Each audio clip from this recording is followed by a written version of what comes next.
Hello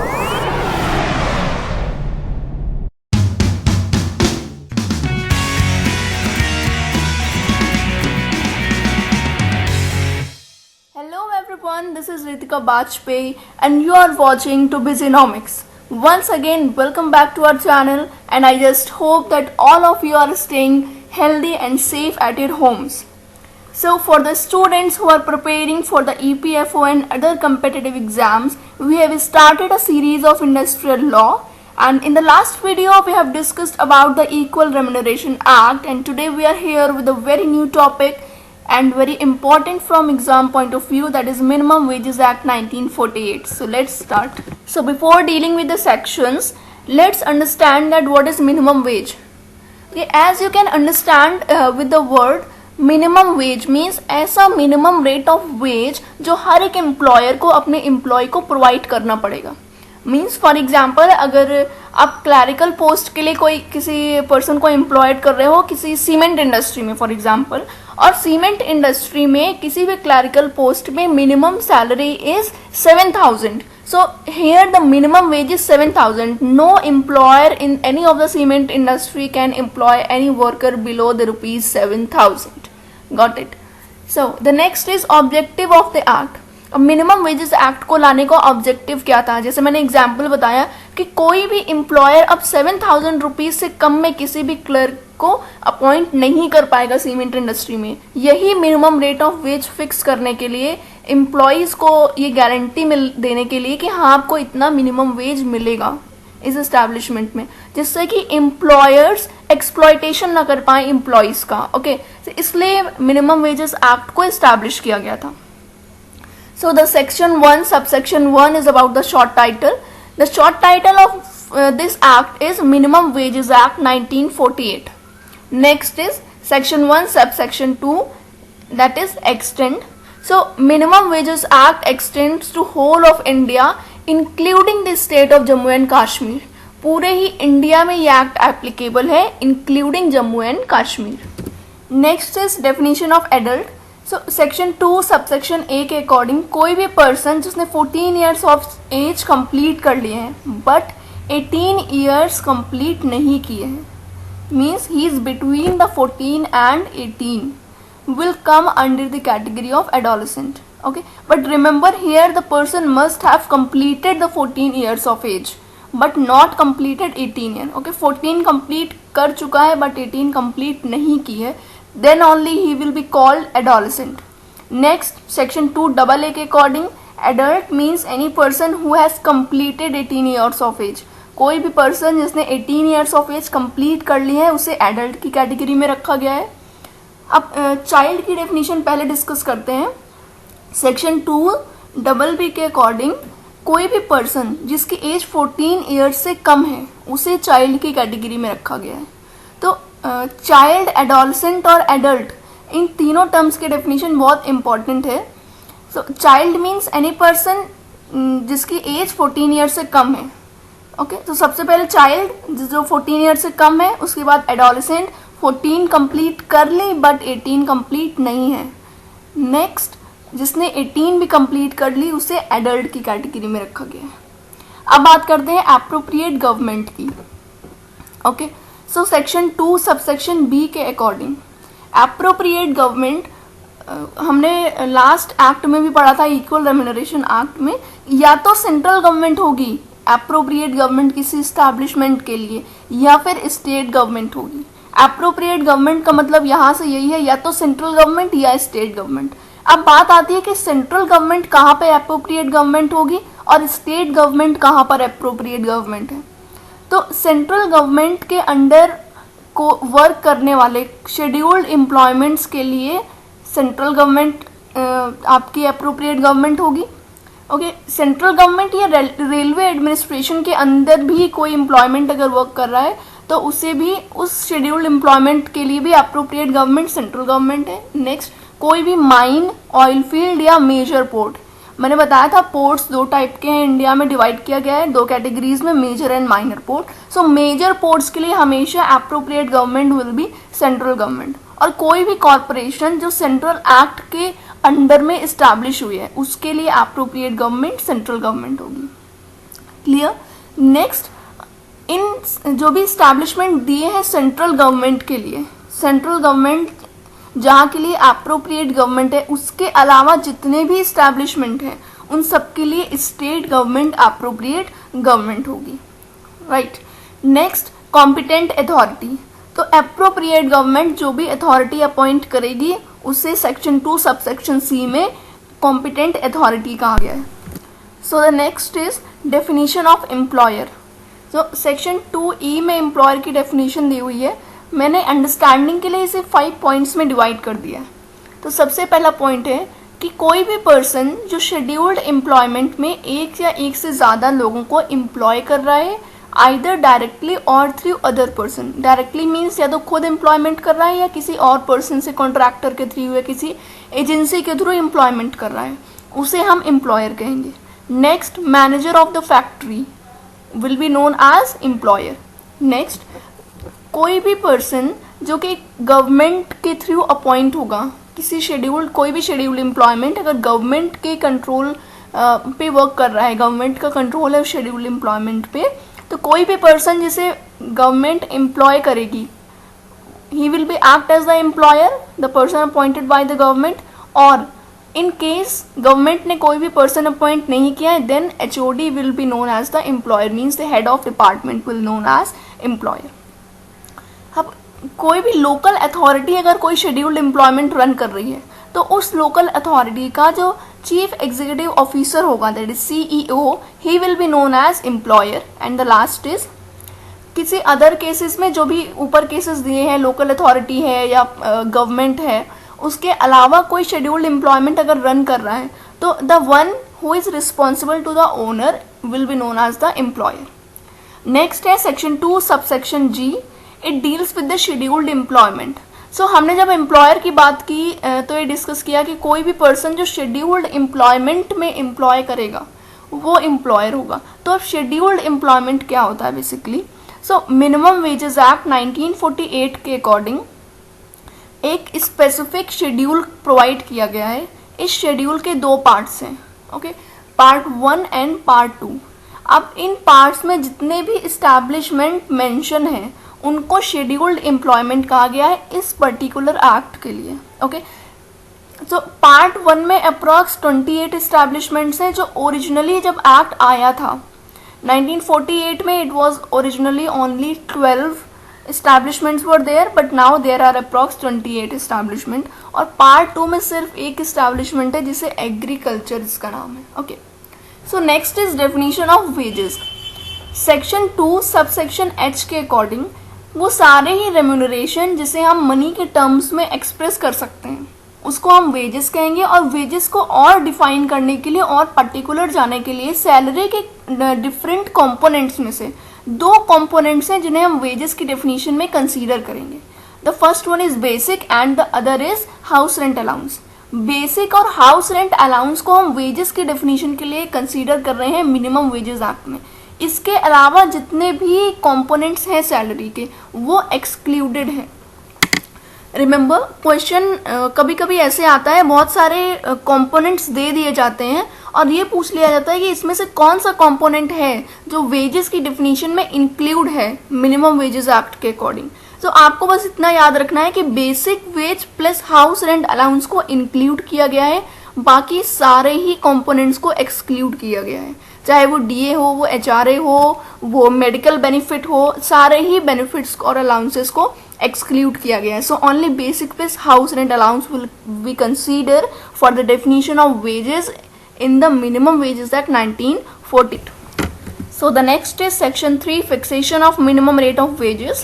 अब appropriate government ने अपने शेड्यूल में जितने भी एम्प्लॉयमेंट्स की लिस्ट दी हुई है उन एम्प्लॉयमेंट्स के लिए minimum rate of wages appropriate government fix कर सकती है। अब ये मिनिमम रेट ऑफ वेजेस या तो इंटायर स्टेट में एप्लीकेबल होंगे या फिर स्टेट के कुछ पार्ट में एप्लीकेबल होंगे। एंड नेक्स्ट पॉइंट, गवर्नमेंट ने जो भी रेट फिक्स किया है वो डिफरेंट जोन्स और डिफरेंट लोकेलिटी के लिए फिक्स कर सकती है with in the same state. Means किसी भी एक इस्टेब्लिशमेंट के लिए, किसी एक एम्प्लॉयमेंट के लिए गवर्नमेंट सेम स्टेट के डिफरेंट जोन्स में different minimum rate of wages fix कर सकती है।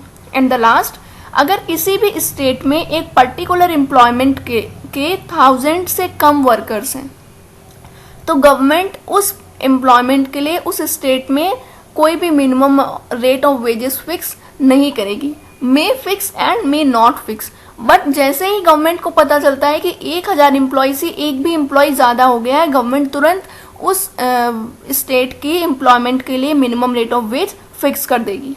नेक्स्ट है revision of minimum rate of wages. तो मिनिमम रेट ऑफ वेज जो एक बार अप्रोप्रिएट गवर्नमेंट ने फिक्स कर दिया उसको रिवाइज भी करना है टाइम टू टाइम, और ये टाइम टू टाइम जो रिवीजन करना है ये 5 इयर्स के इंटरवल से एक्सीड नहीं करना चाहिए। मीन्स आपको कम से कम 5 इयर्स में एक बार minimum rate of wage fix करना पड़ेगा। एंड नेक्स्ट है section 3 subsection 2, it deals with the manner of fixation.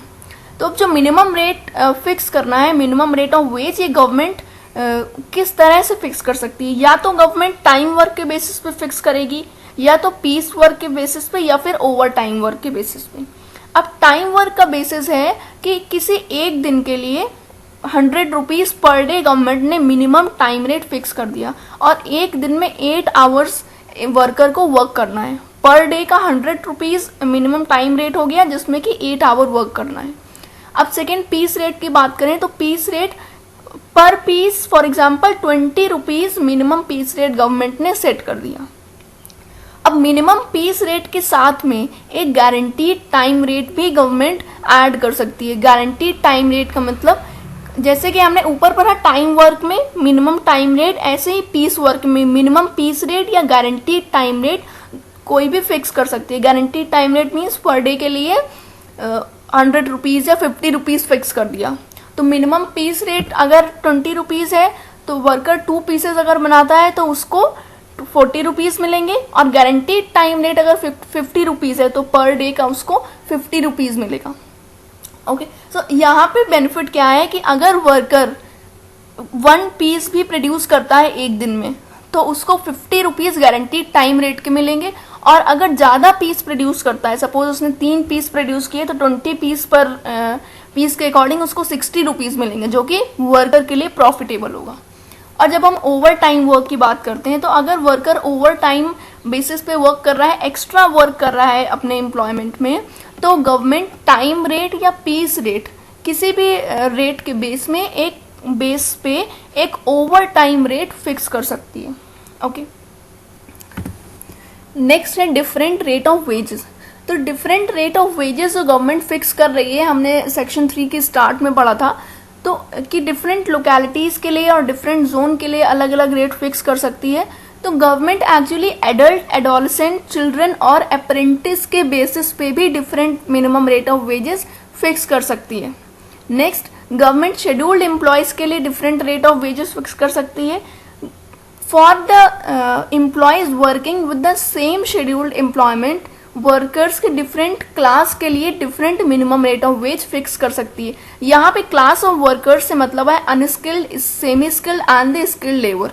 Okay, तो किसी भी पर्टिकुलर एम्प्लॉयमेंट में एक शेड्यूल्ड एम्प्लॉयमेंट के लिए वर्कर के डिफरेंट क्लास के लिए minimum rate of wages fix कर सकती है। And government can also fix the minimum rate of wages for the different localities of the same state as I have discussed earlier. Okay, so same state में different localities के लिए different minimum rate of wages fix किए जा सकते हैं। Next है basis of minimum rate of wage. तो जो भी हम minimum rate of wage fix कर रहे हैं इसका बेसिस आवरली हो सकता है, आवरली बेसिस पे हम मिनिमम रेट फिक्स कर सकते हैं, डेली बेसिस पे कर सकते हैं, मंथली बेसिस पे, या फिर कोई अदर लार्ज पीरियड जो कि गवर्नमेंट प्रिस्क्राइब करे, गवर्नमेंट को एडवाइस करी जाए बाय द एडवाइजरी बोर्ड, वो उस बेसिस पे भी minimum rate of wages. Next है section 4 minimum rate of wage. तो अप्रोप्रिएट गवर्नमेंट जब मिनिमम रेट ऑफ वेज को फिक्स कर रही है तो वो बेसिक रेट और कॉस्ट ऑफ लिविंग अलाउंस को कंसीडर कर सकती है minimum rate of wage fix करने के लिए, या फिर बेसिक रेट के साथ में एसेंशियल कमोडिटी की कैश वैल्यू को ऐड कर सकती है विद और without the cost of living allowance, या फिर सारे ही रेट्स को इंक्लूड करके एक minimum rate of wage set कर सकती है। Inclusive all the rate means basic rate plus cost of living allowance and the cash value of the commodity, इन तीनों को ऐड करके एक minimum rate of wage fix कर सकती है गवर्नमेंट।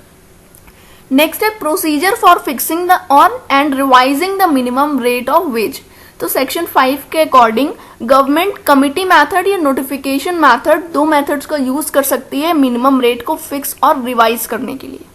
अब बात करते हैं कमिटी मेथड की। So section 5 subsection A clause A के अकॉर्डिंग एप्रोप्रिएट गवर्नमेंट कमिटी या सब कमिटीज को अपॉइंट कर सकती है जो कि गवर्नमेंट को नेसेसरी लगे for the purpose of enquiring and advising in fixation and revision of minimum rate of veg. अब जो भी कमिटी एप्रोप्रिएट गवर्नमेंट बनाएगी उसका काम क्या होगा, इंक्वायर करना कि मिनिमम रेट ऑफ वेज क्या होना चाहिए पर्टिकुलर स्टेट में किसी भी एम्प्लॉयमेंट के लिए according to the class of workers, inquiry करना प्लस एप्रोप्रिएट गवर्नमेंट को एडवाइज करना for the fixation and revision. अब एप्रोप्रिएट गवर्नमेंट कमिटी की जो भी एडवाइस होगी उसको कंसीडर करने के बाद मिनिमम रेट ऑफ वेज को फिक्स करेगी और वो मिनिमम रेट ऑफ वेज अपने नोटिफिकेशन में पब्लिश करेगी। ओके, जिस डेट से वो नोटिफिकेशन आया है, इस दो तरीके हैं, या तो गवर्नमेंट उस नोटिफिकेशन में डेट मेंशन करेगी कि सारे ही इस्टेब्लिशमेंट में इस पर्टिकुलर डेट से ये minimum rate of wages applicable होंगे। अब इन केस कोई भी डेट इन्फोर्समेंट की नोटिफिकेशन में मेंशन नहीं है तो जिस डेट को नोटिफिकेशन आया है उसके 3 मंथ्स के एक्सपायरी के पहले, मींस फॉर एग्जाम्पल अगर 1 जनवरी को गवर्नमेंट ने नोटिफिकेशन पब्लिश किया था बट कोई भी डेट मेंशन नहीं की थी, तो जनवरी टू फरवरी, फरवरी to March and March to April, means 1 April को वो जो भी नोटिफिकेशन है वो एप्लीकेबल हो जाना चाहिए। हर एक establishment minimum rate of veg 1 अप्रैल तक वही फिक्स करेगा जो कि गवर्नमेंट ने नोटिफिकेशन में निकाला है। So the next is notification method. Section 5 sub section A clause B में डिफाइन किया गया है। कमिटी मेथड में हमने देखा कि गवर्नमेंट खुद एक कमिटी बनाती है जो कि गवर्नमेंट को एडवाइस करती है for the fixation and revision of the minimum wage. But when we talk about the notification method, तो सबसे पहले एप्रोप्रिएट गवर्नमेंट अपना प्रपोजल अपने नोटिफिकेशन में पब्लिश करेगी कि क्या मिनिमम रेट ऑफ वेज हम फिक्स करने वाले हैं, ये प्रपोजल पब्लिश करेगी सबसे पहले उन पर्सन्स को इन्फॉर्म करने के लिए जो इससे अफेक्टेड होने वाले हैं। ऑब्वियस सी बात है, एम्प्लॉयर्स अफेक्टेड होंगे तो सारे ही इस्टेब्लिशमेंट के एम्प्लॉयर्स अपने अपने इस्टेब्लिशमेंट के लिए क्या प्रपोजल आया है उस प्रपोजल को देखेंगे कि गवर्नमेंट ने क्या प्रपोज किया है। उसके बाद प्रपोजल मिलने के 2 महीने के अंदर वो सारे ही पर्सन्स जिनके लिए वो प्रपोजल आया है वो अपना रिप्रेजेंटेशन करेंगे एप्रोप्रिएट गवर्नमेंट के सामने और अपनी एडवाइस देंगे एडवाइजरी बोर्ड के थ्रू। जो सेक्शन 7 में एक्चुअली एक एडवाइजरी बोर्ड कॉन्स्टिट्यूट होता है, उस एडवाइजरी बोर्ड को पर्सन्स जिनके लिए वो नोटिफिकेशन आया है वो अपने रिप्रेजेंटेशन करके अपनी एडवाइस देंगे। अब एडवाइजरी बोर्ड गवर्नमेंट को, एप्रोप्रिएट गवर्नमेंट को वो सारी ही इंफॉर्मेशन प्रोवाइड करेगा और दोनों अपने कंसिडरेशन से एक minimum rate of wage fix करके फाइनल पब्लिश कर देंगे। ओके, तो अब डिफरेंस क्या हुआ कमिटी मेथड और नोटिफिकेशन मेथड में। बेसिकली कमिटी मेथड में गवर्नमेंट ने कमिटी बनाई फर्स्ट लेवल पे, वो कमिटी एडवाइस करती है गवर्नमेंट को और government minimum rate of wage fix कर देती है। नोटिफिकेशन मेथड में पहले गवर्नमेंट अपना प्रपोजल निकालती है नोटिफिकेशन में, उसके बाद लोगों से जो उससे इफेक्ट होने वाले हैं उनके आइडियाज़ और उनके रिवर्ट्स लेती है उनसे, फिर एडवाइजरी बोर्ड उन सबको सारी इंफॉर्मेशन को कोऑर्डिनेट करता है और कंक्लूड करके अप्रोप्रिएट गवर्नमेंट को ये बताता है कि क्या मिनिमम रेट ऑफ वेज हो सकता है। फिर अप्रोप्रिएट गवर्नमेंट फाइनल नोटिफिकेशन में मिनिमम वेज पब्लिश करती है। तो अब सेक्शन 7 में बात करते हैं एडवाइजरी बोर्ड की। एडवाइजरी बोर्ड को इस्टेब्लिश करने का बेसिकली पर्पस ये है कि सेक्शन 5 में जो कमिटी और सब कमिटीज़ अप्रोप्रिएट गवर्नमेंट ने बनाई थी उनके वर्क को कोऑर्डिनेट किया जा सके और अप्रोप्रिएट गवर्नमेंट को मिनिमम वेजेस के फिक्सेशन और रिवीजन की एडवाइस दे सके ये बोर्ड। ओके, नेक्स्ट है सेंट्रल एडवाइजरी बोर्ड जिसे सेक्शन 8 में डिफाइन किया गया है। अब सेंट्रल गवर्नमेंट एक सेंट्रल एडवाइजरी बोर्ड कॉन्स्टिट्यूट करेगी जिसका पर्पस होगा कि वो स्टेट एडवाइजरी बोर्ड्स को की वर्किंग को कोऑर्डिनेट करे और सेंट्रल प्लस स्टेट गवर्नमेंट दोनों को ही मिनिमम रेट ऑफ वेज के फिक्सेशन और रिवीजन से रिगार्डिंग एडवाइस दे। अब इस सेंट्रल एडवाइजरी बोर्ड में जितने भी पर्सन्स नॉमिनेट होंगे वो सेंट्रल गवर्नमेंट नॉमिनेट करेगी। नेक्स्ट, शेड्यूल्ड एम्प्लॉयमेंट से एम्प्लॉयर और एम्प्लॉय के रिप्रेजेंटेटिव्स इक्वल नंबर में सेंट्रल एडवाइजरी बोर्ड में पार्टिसिपेट करेंगे। मीन्स सेंट्रल एडवाइजरी बोर्ड के जो मेंबर्स होंगे उसमें एम्प्लॉयर और एम्प्लॉय के रिप्रेजेंटेटिव्स इक्वल नंबर में होंगे। प्लस जो इंडिपेंडेंट पर्सन्स हैं सेंट्रल एडवाइजरी बोर्ड में वो total number of the board persons के 1/3 से एक्सीड नहीं करेंगे। मैक्सिमम आप 1/3 इंडिपेंडेंट पर्सन्स को ही रख सकते हो।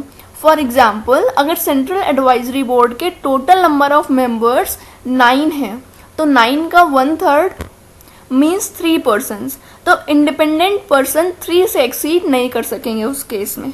और एक independent person as a chairman appoint किया जाएगा बाय द सेंट्रल गवर्नमेंट। अब इंडिपेंडेंट पर्सन की डेफिनेशन क्या होती है, it is very important here. तो इंडिपेंडेंट पर्सन का मतलब ऐसा पर्सन जो ना ही एम्प्लॉयर है और ना ही एम्प्लॉय है, बट इसमें इंक्लूड होते हैं वो गवर्नमेंट सर्वेंट जो कि एम्प्लॉयर या एम्प्लॉय नहीं है किसी शेड्यूल्ड एम्प्लॉयमेंट के। ओके, कोई भी प्राइवेट एम्प्लॉयमेंट हो कि कोई भी पब्लिक एम्प्लॉयमेंट मीन्स गवर्नमेंट का एम्प्लॉयमेंट हो, उसमें उसका ऐसा कोई भी पर्सन जो एम्प्लॉयर या एम्प्लॉय नहीं है उसे हम इंडिपेंडेंट पर्सन कहेंगे, the one who is neither employ nor employer. But हाँ, इसमें गवर्नमेंट सर्वेंट को हम इंक्लूड कर सकते हैं जो कि एम्प्लॉयर और एम्प्लॉय नहीं है किसी भी शेड्यूल्ड एम्प्लॉयमेंट का। So let's revise the minimum wages act 1948. So whatever we have studied today, let's take a quick revision of that. Section 1 में हमने शॉर्ट टाइटल और एक्सटेंड की बात की थी.